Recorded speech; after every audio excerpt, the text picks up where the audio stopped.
Naruto তো সবাই দেখেছো, কিন্তু একটা জিনিস কি কখনো খেয়াল করেছো?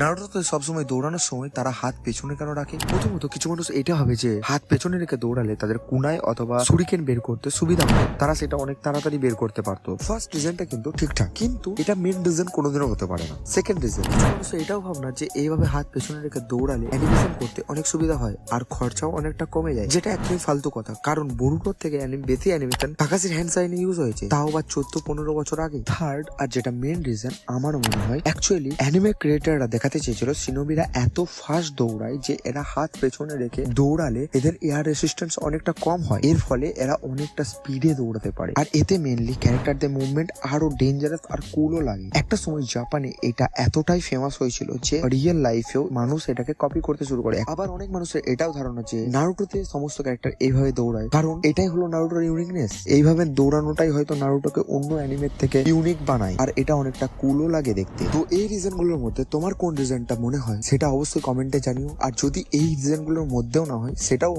অবশ্যই কমেন্টে জানিও। আর thank you so much for 1000 subscriber, এভাবেই পাশে থেকো।